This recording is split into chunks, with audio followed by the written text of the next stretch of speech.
नमस्कार विद्यार्थी मित्रांनो, कसे आहात तुम्ही? आपल्या यूट्यूब चॅनलवर तुमचे सर्वांचे स्वागत. आपल्या चॅनलवर तुम्ही नवीन असाल आणि अजूनही आपल्या चॅनलला सबस्क्राईब केले नसेल तर लगेच सबस्क्राईब करा. तसेच आमचा टेलिग्राम चॅनल भाऊ पोलीस स्टडी देखील जॉईन करा, जेणेकरून दररोज होणाऱ्या लेक्चरची फ्री PDF तुम्हाला तेथे मिळून जाईल. आपण याच यूट्यूब चॅनलवर SRPF भरतीकरता चालू घडामोडींच्या प्रश्नांची सिरीजसुद्धा सुरू केली आहे, ती देखील तुम्ही नक्की बघा. चला तर मग मित्रांनो, आज आपण बघणार आहोत SRPF भरती वरणगावकरिता जिल्हा विशेष चालू घडामोडीचे प्रश्न.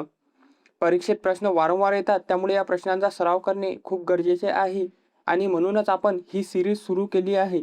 चला तर मग वेळ वाया न घालवता बघूया आजचे महत्त्वाचे प्रश्न.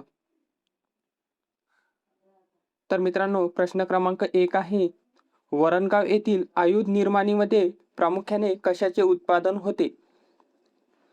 तर याचं बरोबर उत्तर असणार आहे ऑप्शन बी, लहान शस्त्रांच्या गोळ्या. पुढील प्रश्न पाहूया मित्रांनो, जळगाव जिल्ह्याची निर्मिती कोणत्या वर्षी झाली? तर याचं बरोबर उत्तर असणार आहे ऑप्शन सी, 1906 साली जळगाव या जिल्ह्याची निर्मिती झाली. तर मित्रांनो, जळगाव जिल्ह्याची निर्मिती ही 1906 साली झाली आहे, पण त्याचे नाव 1906 साली पूर्व खानदेश असे होते.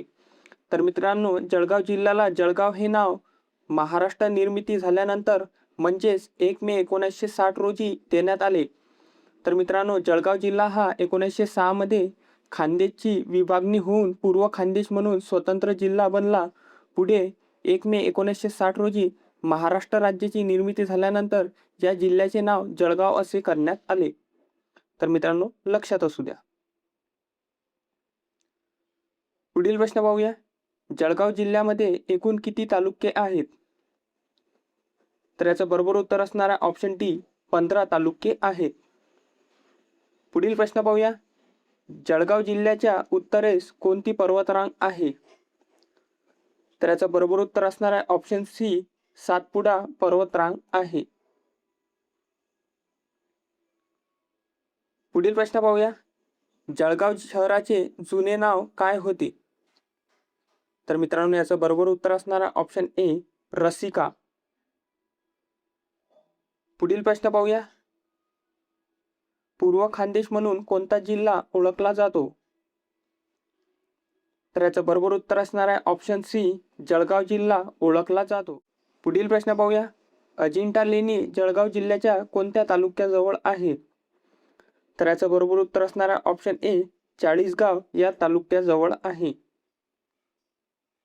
पुढील प्रश्न पाहूया, जळगाव जिल्ह्यातील सुनपदेव आणि उपनदेव काय आहेत? तर याचं बरोबर उत्तर असणार आहे ऑप्शन सी, गरम पाण्याचे झरे आहेत. पाहूया मित्रांनो, महाराष्ट्र पोलीस अकॅडमी कोठे आहे? तर याचं बरोबर उत्तर असणार आहे ऑप्शन बी, नाशिक येथे आहे. पुढील प्रश्न पाहूया, SRPF मध्ये समादेशक हे पद कोणत्या दर्जाच्या अधिकाऱ्याचे असते? तर याचं बरोबर उत्तर असणार आहे ऑप्शन सी, SP म्हणजे सुपरिटेंडंट ऑफ पोलीस या दर्जाचे असते.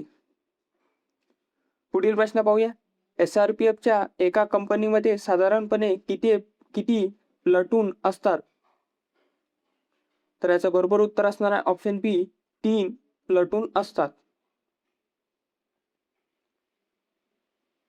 पुढील प्रश्न पाहूया, महाराष्ट्र राज्याचे पहिले मुख्यमंत्री कोण होते? तर याचं बरोबर उत्तर असणार आहे ऑप्शन सी, यशवंतराव चव्हाण हे महाराष्ट्र राज्याचे पहिले मुख्यमंत्री होते. पुढील प्रश्न पाहूया, भारतीय संविधानाचे कलम 17 कशाशी संबंधित आहे? तर याचं बरोबर उत्तर असणार आहे ऑप्शन ए, अस्पृश्यता निवारण हे भारतीय संविधानाचे कलम 17 याच्याशी संबंधित आहे. तर मित्रांनो, पुढील प्रश्न पाहूया, भुसावळ हे शहर रेल्वेच्या कोणत्या विभागात येते? तर याचं बरोबर उत्तर असणार आहे ऑप्शन बी, मध्य रेल्वे या विभागात येते. पुढील प्रश्न पाहूया, भारताचे मिसाईल मॅन म्हणून कोणाला ओळखले जाते? तर याचे बरोबर उत्तर असणार आहे option C, doctor APJ Abdul Kalam यांना भारताचे मिसाईल मॅन म्हणून ओळखले जाते. पुढील प्रश्न पाहूया, तापी नदीचा उगम कोठे होतो? तर याचं बरोबर उत्तर असणारा ऑप्शन बी, मुलताई मध्य प्रदेशमध्ये तापी नदीचा उगम होतो. पुढील प्रश्न पाहूया. SRPF मध्ये कोणत्या रंगाची टोपी असते? तर याचं बरोबर उत्तर असणारा ऑप्शन सी, गडद निळी हे SRPF मध्ये या रंगाची टोपी असते.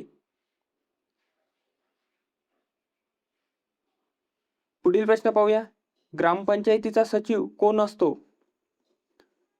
तर याचं बरोबर उत्तर असणारा ऑप्शन सी, ग्रामसेवक हा ग्रामपंचायतीचा सचिव असतो. पुढील प्रश्न पाहूया. पाल हे थंड हवेचे ठिकाण जळगाव जिल्ह्यातील कोणत्या डोंगर रांगेत आहे? तर याचं बरोबर उत्तर असणारा ऑप्शन बी, सातपुडा डोंगर रांगेत आहे. पुढील प्रश्न पाहूया. सती प्रथा बंद करण्यासाठी कोणत्या समाज सुधारकाने मोठे कार्य केले? तर याचं बरोबर उत्तर असणारा ऑप्शन सी, राजा राममोहन राय यांनी सती प्रथा बंद करण्यासाठी मोठे कार्य केले. पुढील प्रश्न पाहूया. महाराष्ट्र पोलीस हुतात्मा दिन कोणत्या तारखेला पाळला जातो? तर याचं बरोबर उत्तर असणारा ऑप्शन बी, 21 ऑक्टोबर रोजी महाराष्ट्र पोलीस हुतात्मा दिन पाळला जातो. पुढील प्रश्न पाहूया. रक्तभिसरण संस्थेचा शोध कोणी लावला? तर याचं बरोबर उत्तर असणारा ऑप्शन बी, विल्यम हार्वे यांनी रक्तभिसरण संस्थेचा शोध लावला. पुढील प्रश्न पाहूया. कोविड-19 हा आजार कशामुळे होतो? तर याचं बरोबर उत्तर असणारा ऑप्शन बी, विषाणूमुळे कोविड-19 हा आजार होतो. पुढील प्रश्न पाहूया. महाराष्ट्रात सर्वाधिक कापूस उत्पादन करणारा जिल्हा कोणता आहे? तर याचं बरोबर उत्तर असणारा ऑप्शन बी, यवतमाळ हा जिल्हा महाराष्ट्रात सर्वाधिक कापूस उत्पादन करणारा जिल्हा आहे. पुढील प्रश्न पाहूया. गांधीजींनी चले जाव चळवळ कोणत्या वर्षी सुरू केली? तर याचं बरोबर उत्तर असणारा ऑप्शन सी, 1942. तर मित्रांनो, गांधीजीने चले जाव चळवळ हे 1942 ला सुरू केली होती. पुढील प्रश्न पाहूया. राज्यसभेचा पदसिद्ध अध्यक्ष कोण असतो? तर याचं बरोबर उत्तर असणारा ऑप्शन बी, उपराष्ट्रपती हा राज्यसभेचा पदसिद्ध अध्यक्ष असतो. पुढील प्रश्न पाहूया. जळगाव जिल्ह्यातील फैजपूर येथे राष्ट्रीय सभेचे अधिवेशन कोणत्या वर्षी झाले? तर याचं बरोबर उत्तर असणारा ऑप्शन बी, 1936 साली जळगाव जिल्ह्यातील फैजपूर येथे राष्ट्रीय सभेचे अधिवेशन झाले. पुढील प्रश्न पाहूया. संगणकाचा मेंदू कोणाला म्हणतात? तर याचं बरोबर उत्तर असणारा ऑप्शन सी, CPU ला संगणकाचा मेंदू म्हणतात. पुढील प्रश्न पाहूया. SRPF जवानांना नक्षलविरोधी मोहिमेसाठी कोठे पाठवले जाते? तर याचं बरोबर उत्तर असणारा ऑप्शन बी, विदर्भातील गडचिरोली येथे पाठवले जाते. पुढील प्रश्न पाहूया. महाराष्ट्रातील सर्वात उंच शिखर कोणते आहे? तर याचं बरोबर उत्तर असणारा ऑप्शन सी, कळसुबाई हे महाराष्ट्रातील सर्वात उंच शिखर आहे. पुढील प्रश्न पाहूया. पांढरे रक्त असताना प्राणी कोणता आहे? तर याचं बरोबर उत्तर असणारा ऑप्शन बी, झुरळ हा प्राणी. जर तुम्हाला व्हिडिओ आवडला असेल तर मित्रांनो, व्हिडिओला एक लाईक जरूर करा आणि चॅनलवर नवीन असाल तर चॅनलला सबस्क्राईब करून घ्या, जेणेकरून असेच महत्त्वपूर्ण व्हिडिओ तुम्हाला पाहायला मिळणार आहे. जर या व्हिडिओची फ्री PDF तुम्हाला पाहिजे असेल तर आपलं टेलिग्राम चॅनल भाऊ पोलीस स्टडी हे जॉईन करा.